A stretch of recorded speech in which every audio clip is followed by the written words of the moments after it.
तो दोस्तों ये जो बाइक है अपाचे 204B, सबसे पहली अगर मैं पर्सनल अपना एक्सपीरियंस शेयर करूं आपसे तो ये मेरी नज़र में बिल्कुल अच्छी गाड़ी नहीं है। इसकी परफॉर्मेंस, इसकी आवाज़ और इसकी एक मतलब एक होता है ना लॉन्ग टर्म इसकी आवाज़ के लिए। बट मैं इस बारे में बात नहीं करूंगा, मैं बात करूंगा आपकी गाड़ी को अपग्रेड कैसे करना है। अपग्रेड मतलब इस तरीके से कैसे करना है कि आपकी गाड़ी का इंजन फिट होने के बाद एकदम परफेक्ट काम करे। यह है डिसमेंटलिंग वीडियो। इसका अपर कवर आप देख रहे हो खुल चुका है, इसकी रबड़ खुल चुकी है, उतार चुके हैं रबड़। एक सही मैकेनिक अगर सही तरीके से इंजन ना खोले तो आपकी गाड़ी खराब हो सकती है फिट करते समय। एक सही मैकेनिक अगर आपकी गाड़ी सही तरीके से फिट कर रहा है तो आपकी गाड़ी के लिए बहुत ज्यादा बेहतरीन होता है। फ्यूचर डिसाइड करता है एक मैकेनिक और फ्यूचर ही डिसाइड करता है एक आपकी गाड़ी का राइडर। 8 नंबर के जो बोल्ट हैं खुल चुके हैं और हेड खोलने के लिए हमें साइड करके इसके इंजन को जो हमारा लेफ्ट साइड का चैम्बर होता है उस साइड से एक 12 नंबर का बोल्ट खोलना पड़ता है, जिसकी जो चूड़ी होती है वो होती है क्लॉकवाइज खोलने का और एंटी क्लॉकवाइज टाइट होने का। तो ये एंटी क्लॉकवाइज टाइट होता है और क्लॉकवाइज लूज होता है। मतलब नॉर्मल नटों के मुकाबले ये नट जो है थोड़ा सा उल्टी साइड खुलता है और सीधी साइड टाइट होता है। टाइमिंग चेन के पीछे एक बुश होता है और एक स्पॉकेट होता है टाइमिंग चेन का, वो हम निकाल लेंगे। जब हम इंजन को फिट करेंगे तो इस टाइमिंग चेन के स्पॉकेट को चेंज कर देंगे, क्योंकि टाइमिंग चेन की आवाज़ बहुत ज़्यादा आती है 4B के अंदर। अगर गाड़ी थोड़ी सी भी हीट हो जाती है या गाड़ी की टाइमिंग चेन ज़्यादा पुरानी हो जाती है तो इसकी टाइमिंग चेन को चेंज कर लेना है और टाइमिंग चेन के स्पॉकेट को चेंज कर लेना है। इस गाड़ी में हुआ क्या था, जो बहुत ज़्यादा आवाज़ें आ रही थी उसका रीज़न था आपकी गाड़ी का पिस्टन लूज़ हो गया था बहुत ज़्यादा और इस गाड़ी के वॉल्व गाइड बहुत ज़्यादा कट गए थे। ये तो मैं आपको आगे दिखाऊंगा, बट फिलहाल राइट नाउ जो इसमें दिक्कत है वो है अभी फिलहाल जो देखो काफ़ी सारे मैकेनिक क्या करते हैं पैसे बचाने के चक्कर में वो बेल्डिंग करा देते हैं। ये देखो ये रजिस्टर है, ये बेल्डिंग करा दिया है। अब बेल्डिंग की वजह से हीट हो गया, हीट होने की वजह से ये प्रॉपर वर्क नहीं कर रहा और आपकी गाड़ी की टाइमिंग चेन बहुत ज़्यादा बुरी तरह खराब हो चुकी है। ये देखिए ये कितनी ज़्यादा बुरी इसकी हालत हो चुकी है। ये बिल्कुल भी काम नहीं कर रहा है। नट इसमें जो बेल्डिंग कराया हुआ है, ये नट लगाने का एक ही प्रोस्पेक्टिव था कि इसकी टाइमिंग चेन जो ऑलरेडी खराब थी इसको और ज़्यादा टाइट कर दिया जाए, इसीलिए टाइमिंग चेन में नट इसका बेल्डिंग कराया गया है। इसको हम चेंज करेंगे। काफ़ी सारे लोग होते हैं मैकेनिक होते हैं वो क्या करते हैं इसको ग्राइंडर से ग्राइंड करके वापस फिट कर देते हैं। वो ना करें, वो गलत होता है, बहुत ज़्यादा गलत होता है। तो अभी हम इसके हेड के ऊपर के जो 12 नंबर के स्टेट होते हैं वो ओपन करेंगे। 12 नंबर के स्टेट ओपन करने के लिए आप एक गन और गोटी का भी यूज़ कर सकते हो या फिर हैंडल का भी यूज़ कर सकते हो। टी हैंडल जो होता है हमारा एल हैंडल होता है उसको यूज़ कर सकते हो, बट हमारे पास गन की सुविधा है तो हम गन से आराम से उसको ओपन कर सकते हैं। देखो ये काफ़ी सारे लोग होते हैं गन को स्टेट को खोलते समय वो निकालने की कोशिश करते हैं, बट ऐसा कुछ भी नहीं है। स्टेट निकालने हैं आपको, चारों स्टेट निकालने हैं। इसमें से एक ऐसा स्टेट होता है जिसमें से आपकी गाड़ी का जो क्लच कवर है वहां से ऑयल ऊपर आता है। उसकी वार्सल भी जो होती है वो भी पीतल की होती है और नॉर्मल जो स्टेट होते हैं उसकी वार्सल जो होती है वो लोहे की होती है। तो अभी हम एक मैग्नेट का पेचकस लेंगे, उस मैग्नेट पेचकस से इनकी सभी वार्सलों को निकालेंगे बाहर। जो पीतल की वार्सल है वो उसमें चिपकेगी नहीं और जो नॉर्मल तीनों वार्सल है वो उसमें चिपक जाएंगी। ये है मैग्नेट पेचकस। मैंने इस वार्सल को चिपकाया, इसके अंदर मैं निकालता हूँ, ये चिपक गई, बाहर आ गई। अब ये नहीं आएगी क्योंकि वो आपकी ऑयल वाली सप्लाई की है। ठीक है, ऑयल वाली सप्लाई की पीतल वाली वार्सल इसलिए होती है क्योंकि वहां से ऑयल लीकेज की परेशानी ना आए हेड के अंदर से। अब देखो मैं उसको चिपकाऊंगा, निकालूंगा, नहीं निकलेगी वार्सल वो, क्योंकि वो लोहे की नहीं है, पीतल की है। ठीक है, तो ये सभी गाड़ियों में होता है। जैसे हीरो होंडा की गाड़ियां होती हैं। हाँ, अगर पल्सर की बात की जाए तो बजाज में सारी ही जो बाइकें मतलब वार्सल होती है वो सारी पीतल की होती हैं। ये देखो ये पीतल की है, बाकी सारी वार्सल जितनी भी थी वो लोहे की वार्सल थी।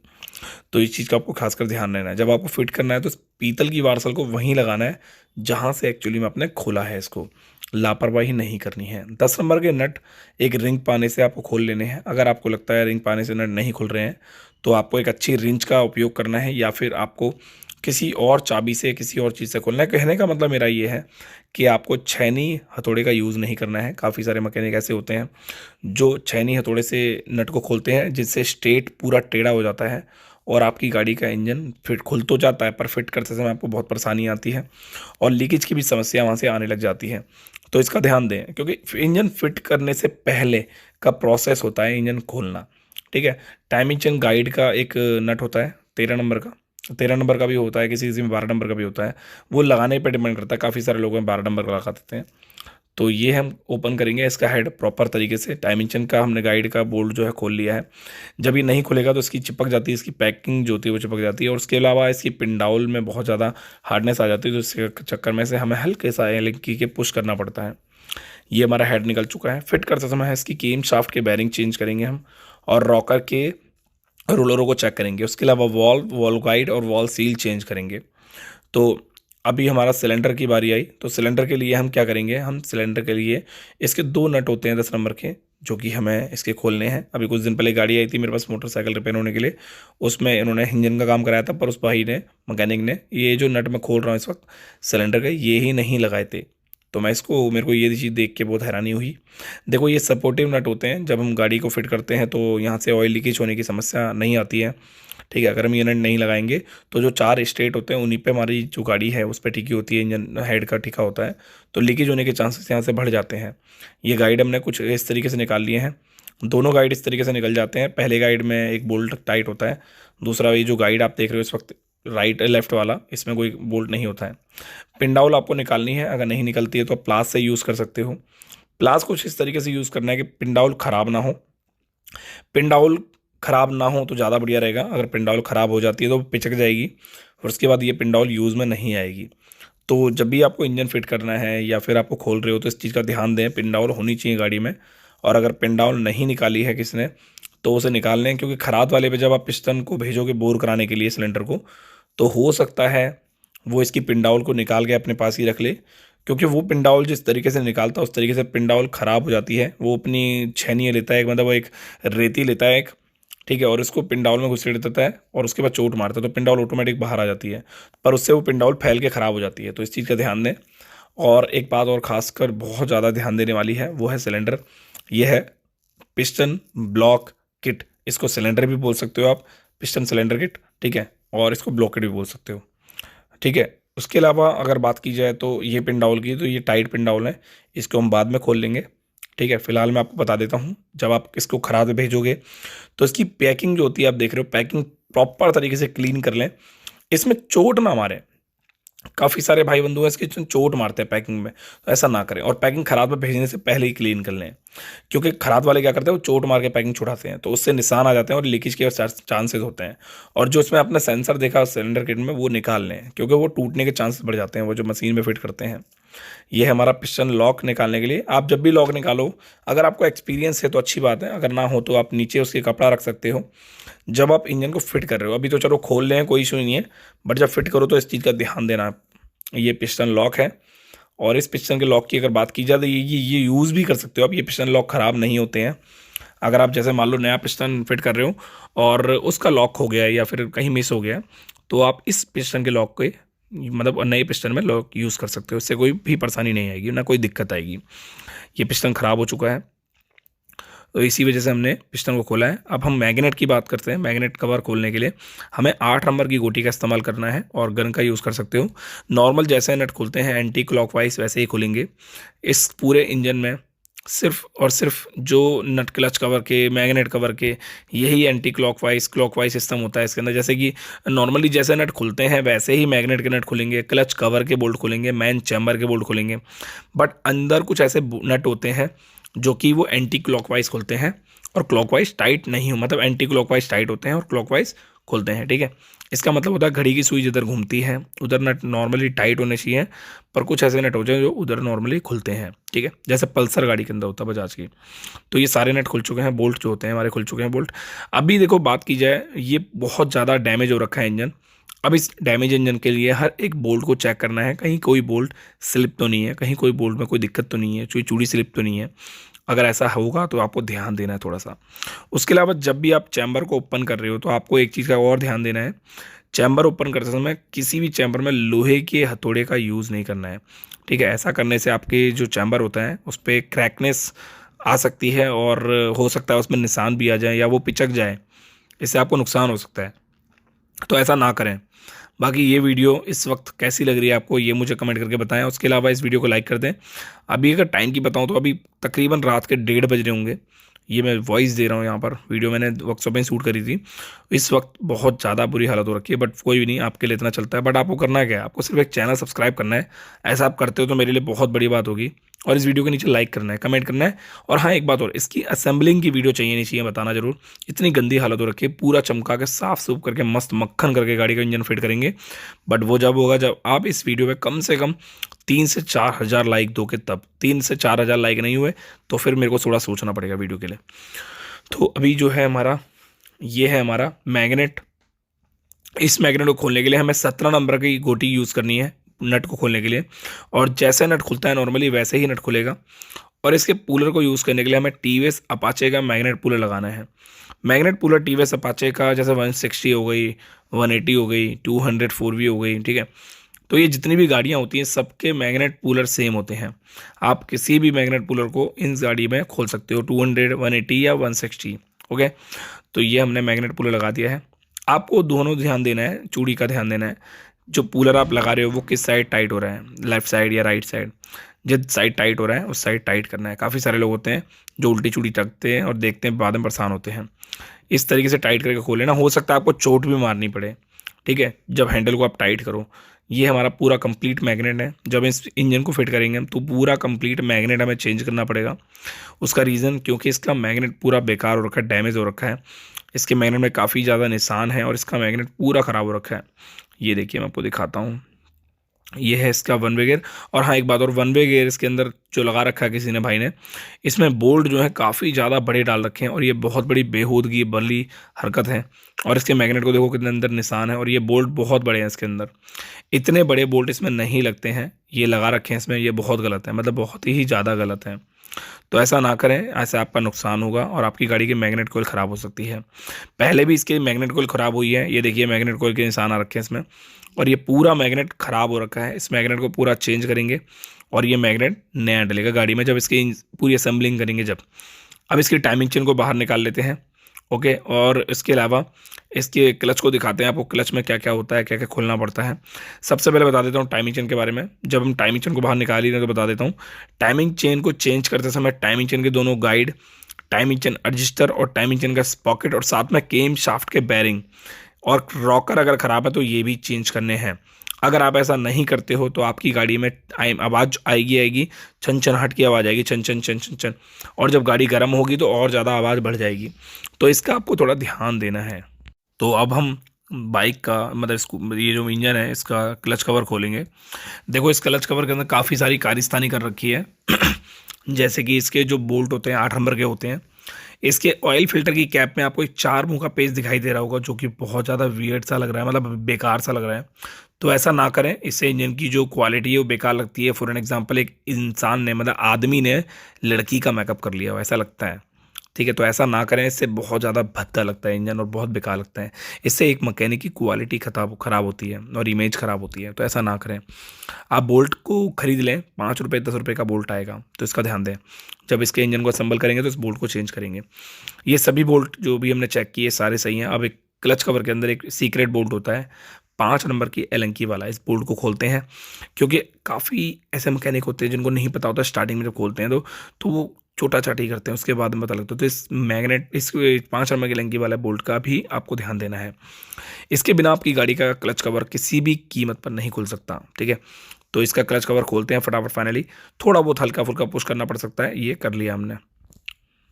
क्लच कवर के अंदर एक ठेसी होती है, वो ठेसी जब हम क्लच कवर खोलते हैं तो क्लच कवर से निकल जाती है और हमारा जो क्लच हॉजिंग होता है उसकी होल्डर प्लेट में लग जाती है।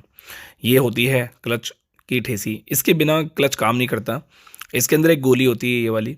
ये गोली की अगर बात की जाए, छोटी सी गोली बहुत ज़्यादा काम की होती है। छोटी सी गोली यामा की गाड़ियों में भी होती है और सुजुकी की गाड़ियों में भी कुछ कुछ गाड़ियों में हो ही जाती है, पाई जाती है, और टीवीएस में भी होती है। इस गोली के बिना आप क्लच की मतलब एक प्रॉपर सेटिंग नहीं कर सकते। क्लच काम ही नहीं करेगा आपकी गाड़ी का। तो ये जो हम क्लच होल्डर प्लेट के बोल्ट खोल रहे हैं ये 10 नंबर के हैं। इस बोल्टों को जब आप खोलोगे तो एक चीज़ का ध्यान रखना है, सारे बोल्टों को बराबर बराबर खोलना है। एक साथ एक बार में एक बोल्ट नहीं खोलना है, इससे आपकी गाड़ी की होल्डर प्लेट टूट सकती है, क्रैक हो सकती है या बैंड हो सकती है, ठीक है। क्लच होल्डर प्लेट का बैरिंग चेक करना है, क्लच होल्डर प्लेट है ये। और जब भी आप बैरिंग मतलब बोल्ट टाइट करो तो इसका भी ध्यान देना है आपको, आमने सामने के बराबर बराबर बोल्ट टाइट करने हैं। आपको अपनी लापरवाही नहीं करनी है। ये होल्डर प्लेट का बैरिंग एकदम ठीक है, इसमें कोई दिक्कत होती तो हम इसे चेंज कर देते, बट ऐसा कुछ भी नहीं है, ठीक है। तो अभी हम इसके बोल्टों को साइड रखते हैं, 4 बोल्ट हैं ये। अगर कोई भी बोल्ट ख़राब होगा तो हम इस चीज़ को नोटिस करेंगे और पेन पेपर से लिख कर अगली बार जब इसका इंजन फिट करेंगे, असेंबल करेंगे, तो उसमें हम इसको चेंज करेंगे, ठीक है। ये 4 स्प्रिंग हैं, इन चारों स्प्रिंग में कोई दिक्कत नहीं आई और ये बहुत ही रेयर चांस है कि ख़राब हो जाएँ, ठीक है। ऐसा जब होता है जब आपकी गाड़ी का क्लच कुछ ज़्यादा ही सॉफ्ट हो गया और कुछ ज़्यादा ही मतलब बहुत ज़्यादा ही सॉफ्ट लग रहा है आपको, आप सोच रहे हो कि यार मैं क्लच दबा रहा हूँ, ऐसे आपको फील ही नहीं आ रहा, जबकि क्लच स्प्रिंग हमें ख़राब लगती है। उसके अलावा ये हमारा जो मैंने कूलर लगाया है, ये हीरो होंडा का कूलर है, जो इससे हाथ में पकड़ रखा है ये भी हीरो का है, और जिससे मैं नट खोल रहा हूँ ये भी हीरो का ही कूलर है। ये टूल्स जो है हीरो का ही है। हीरो के क्लच खोलते हैं जब स्प्लेंडर का, तो ये दोनों टूल्स काम आते हैं। उसके अलावा जो नट आप देख रहे हो वो खोल दिया है जो मैंने, वो नट भी बहुत ज़्यादा नॉर्मल तरीके से खुल जाएगा, जैसे एंटी क्लॉकवाइज खुलता है। ठीक है, एक वार्सल है, ये खुलेगी इसकी प्रॉपर तरीके से। और ये हमने प्रॉपरली इसकी जो क्लच असेंबली बाहर निकाल ली है बहुत ही ईजी वे में। क्लच असेंबली की बात की जाए तो उसमें क्लच प्लेटें लोकल डाल रखी हैं। एक वार्सल हम साइड में रख देते हैं, इस वार्सल को, काफ़ी हैवी वार्सल होती है, मोटी सी वार्सल, इसको यहाँ रख देते हैं। देखो क्लच असेंबली गाड़ी में लोकल डाल रखी है। कुछ ऐसे मैकेनिक होते हैं जो छोटे से थोड़े से पैसे मतलब बचाने के चक्कर में कस्टमर से गाड़ी में लोकल पुर्जा डाल देते हैं, और कस्टमर बोलता है ओरिजिनल डाल दो, तो उनको एडवाइस देते हैं कि नहीं नहीं वो डलवा लो, चलेगी सालों साल, कोई दिक्कत नहीं आएगी। देखो बता देता हूँ, अगर आप अपनी गाड़ी में लोकल पुर्जा डलवा रहे हो तो वो जो लोकल पुर्जा होता है वो आपकी गाड़ी में आगे जाके फ्यूचर में परेशानी देगा, क्योंकि वो लोकल पुर्जे के अंदर जो मटेरियल्स होते हैं, पार्टिकल्स होते हैं, बहुत ही हल्की क्वालिटी के होते हैं, और वो इंजन ऑयल में मिक्स होके आपकी गाड़ी के इंजन ऑयल की सर्कुलेशन को स्लो कर देते हैं, और बाद में क्या होता है आपकी गाड़ी में हीटिंग की परेशानी आने लगती है, और वो सारा का सारा कचरा जितना भी होता है वो स्लो कर देता है ऑयल को, और ऑयल स्लो होने की वजह से आपकी गाड़ी का क्रैंक और पिस्टन हीट होता है। जब क्रैंक होती है हीट तो आपकी गाड़ी के पिस्टन पे बहुत ज़्यादा फर्क पड़ता है।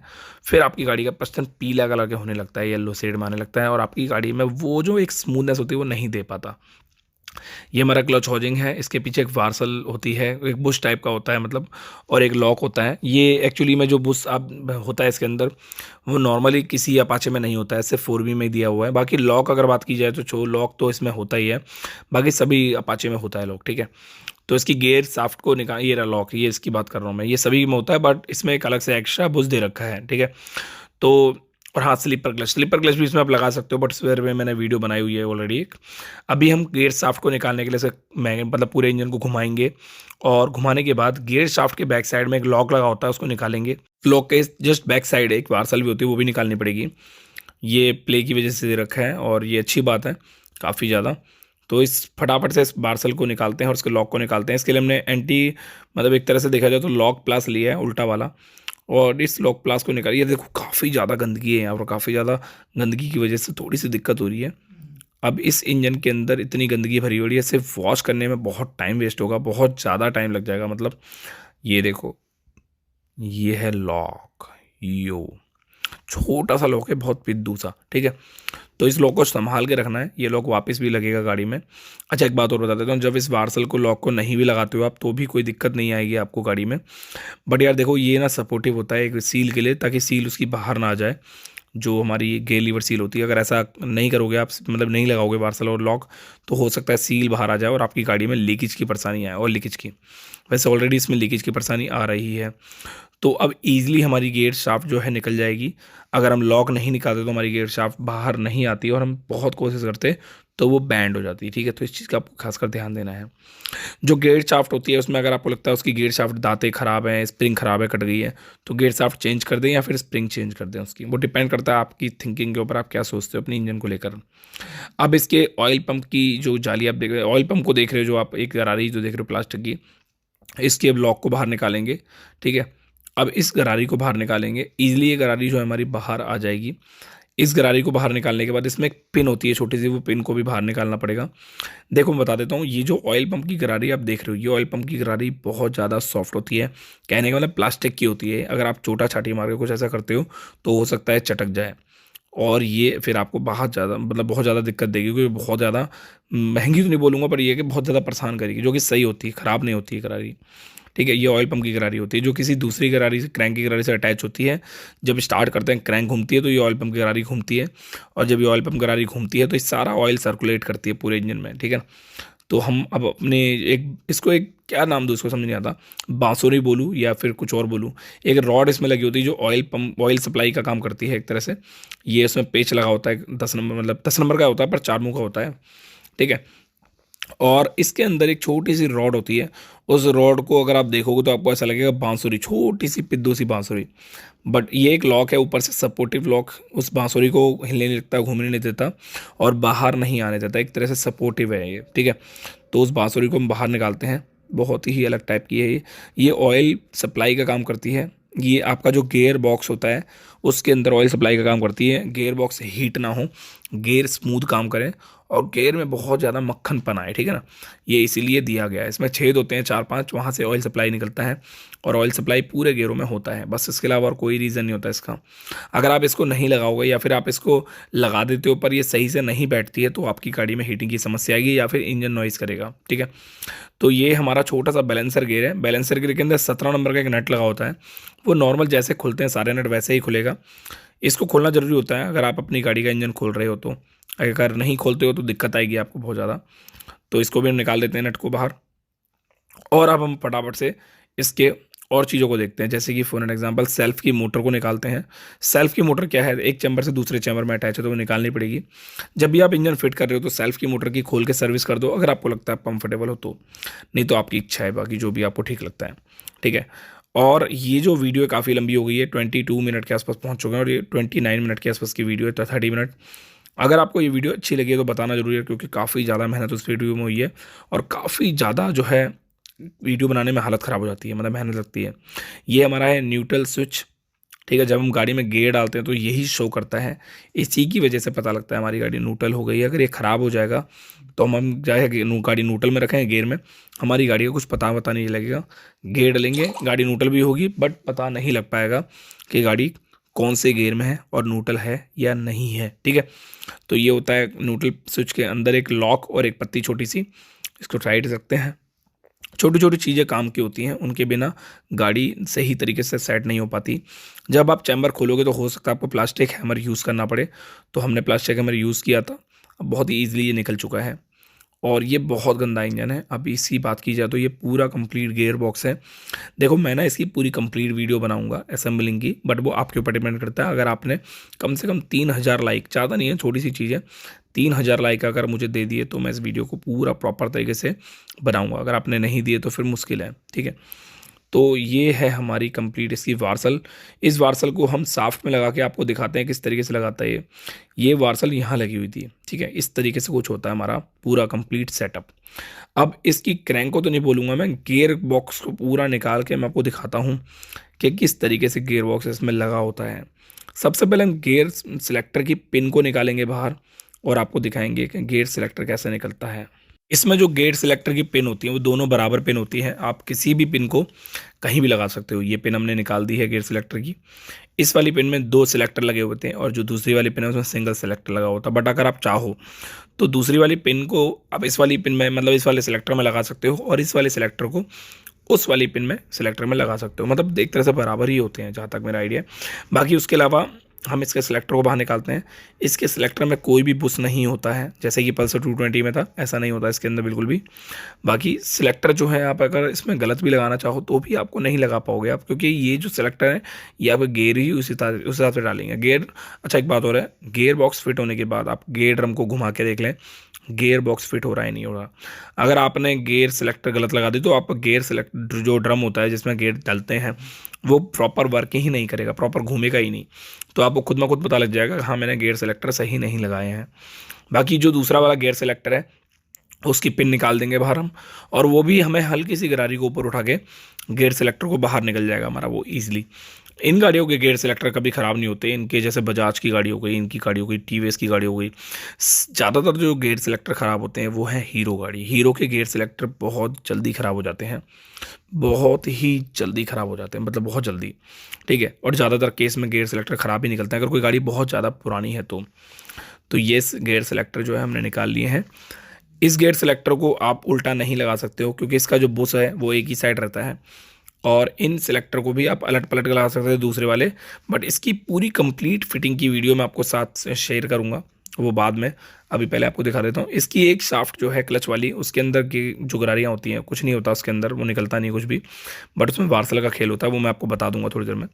अभी मैं आपको दिखाता हूँ थोड़ा सा कि ये किस तरीके से लगा होता है इसके अंदर पूरा कंप्लीट, ठीक है। ये वाली वो शाफ्ट है जिसके अंदर हमारा स्पॉकेट लगता है आगे की चेन का। इस शाफ्ट को हमें पूरा बारीकी से चेक करना है, इसकी गरारी में कोई निशान तो नहीं है, शाफ्ट का टूटी तो नहीं है, ट्रैक मतलब क्रैक तो नहीं है, ये सब चीज़ चेक करनी है। ये वार्सल होती है, ये इसके अंदर लगती है। इस वार्सल को हम निकाल के साइड में रख देते हैं और आपको दूसरी गरारी दिखाते हैं। ये गरारी हमने निकाल ली है, इस गरारी को देखो, ये गरारी होती है, इस तरीके से कुछ निकलती है। और इसके अलावा अगर बात की जाए, इस गरारी में अगर कोई भी निशान है, कुछ ऐसा है, तो आप इसे चेंज कर सकते हो। गरारियाँ अलग से मिल जाती हैं, वार्सल भी अलग से मिल जाती है, टीवीएस की ऑथराइज सर्विस सेंटर मिल जाएगी, जैसे भी आप जहाँ भी ढूंढना चाहो मिल जाएगी। उसके अलावा ये जो बुश है, ये बुश होता है इस वार्सल, जो हमारी गरारी अभी जब आपने देखी थी, उसकी साइड प्ले को कम करता है, ताकि गरारी स्मूथली काम कर सके। और इसमें जितना भी ल्यूब्रिकेशन होता है वो तो ऑलरेडी होता ही होता है, पर एक्स्ट्रा ल्यूब के लिए वो बांसुरी दी थी, ठीक है। ये गरारी कुछ इस तरीके से लगती है, इसमें ना ऊपर ना नीचे कहीं वार्सल नहीं लगती, ठीक है। ये कुछ इस तरीके से वार्सल लगती है, अगर आप ज़बरदस्ती करोगे तो नहीं लगेगा, प्यार से बैठाओगे तो लग जाएगा, ठीक है। तो आपको इस चीज़ का ध्यान रखना है।